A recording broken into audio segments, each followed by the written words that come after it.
Hey beer tubers, it's Ryan back with another episode of San Diego Beer Vlog. Thanks for joining me. Today I got a very interesting beer, beer that I normally can't get here in San Diego, but this is from a brewery up in the northern part of California, and this is a beer from Mammoth Brewing Company. This is their 395 IPA.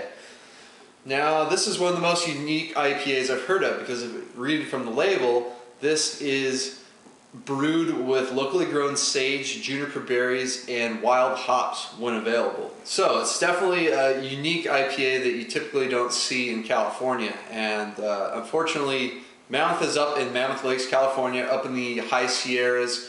I believe they are the highest brewery in the country because the brewery's up at 8,000 feet. So they're pretty high up there. I love going up to that part of the state.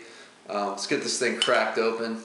Highway 395 is the road to kind of get up to Mammoth from down here. So I've driven on many times, mostly deserty, then it gets into the foothills and then right up into the Sierras. So the fact they're using juniper berries and sage is very appropriate for the region and that road in particular. Amazing country up there. Highly recommend going up to the Sierras if you can. I love going up to Mammoth. Definitely a darker than normal IPA. This thing is 8% ABV. So it's almost double IPA alcohol, but on the bottle it says it's only 50 IBUs, so it's not a bitter hot bomb. I'm getting like a dark red, kind of into maroon color on this one.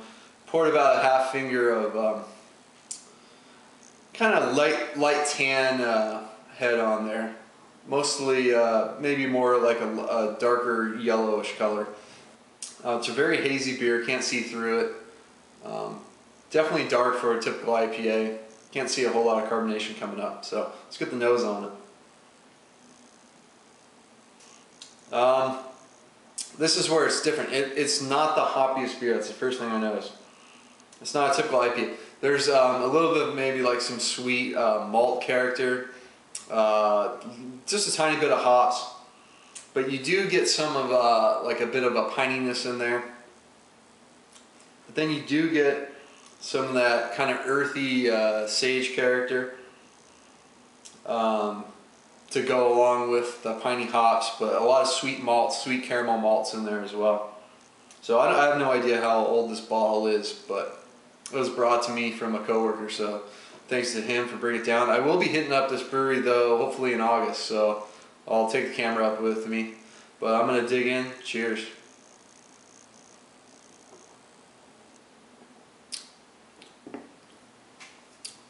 Yeah, that's it's tasty.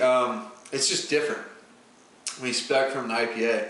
Yeah, up front you get a good amount of bitterness. It's a piney bitterness, so it's just fitting because it's a mountain IPA, so you expect to have a good piney quality to it. And it has up front. It's an okay amount of bitterness. I mean, it's not going to ruin your tongue or anything, but you do get a nice pine, and then as soon as the pine kind of turns into that sage and juniper berries, you kind of get a real like earthy character to it. Like some fruitiness in there as well. Like there's a little bit of almost, you get like a tart fruit.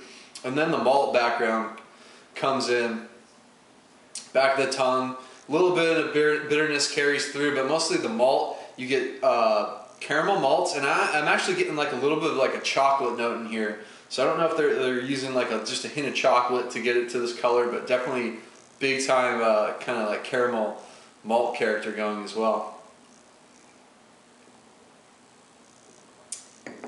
And another thing you typically don't see on an IPA is they actually recommend that you drink one fresh and age it, because they do say that the sage and juniper will mellow over time. I'm guessing this is pretty fresh bottle because I'm getting a lot of that character on here. Nothing that overpowers the beer, so maybe it's not ultra fresh.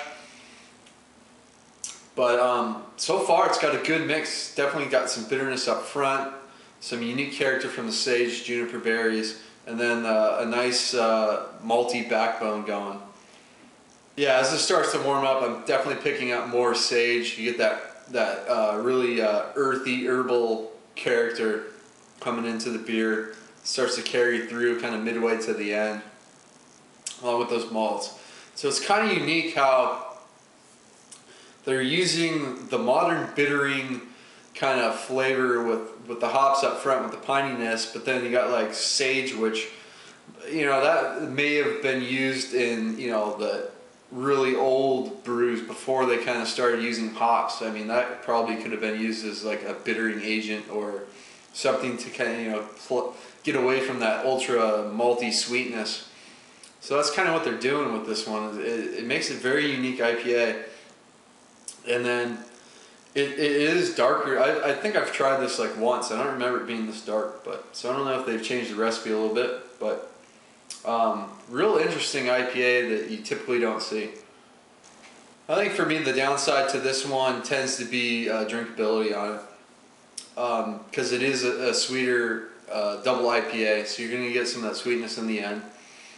But then, you know, the sage and juniper berries are definitely not for everyone, and I'm actually enjoying it in this one. But I mean, for me, like a bomber of this, and I'd be done with it. You couldn't session this one. I mean, some 8% IPAs like Plain Yeller comes to mind. I mean, that's a sessionable double IPA at 8%, no problem. This one's more like a one and done, but it's got a lot of uniqueness going for it. So with that, I'm gonna have to go with an A- on this one, because I mean, it has so much uniqueness to this beer, and it's very well crafted. So I mean, it makes it an excellent beer. It's just scores low on drinkability, but as far as uniqueness, it almost is more like an imperial red ale almost with this character, because it's so caramely and has that sweet and almost like chocolate note in the malt character. And at 50 IBUs, it's probably pretty low for a double IPA, which tend to be much higher, even though they do have that big malt backbone. But I think they execute it really well, because you do get some pininess, sage, juniper in there, malty sweetness, all come together really well. It balances out very nicely as well. It's not too sweet, definitely not too bitter by any means. So that's going to do it for today. Please comment and subscribe. Cheers.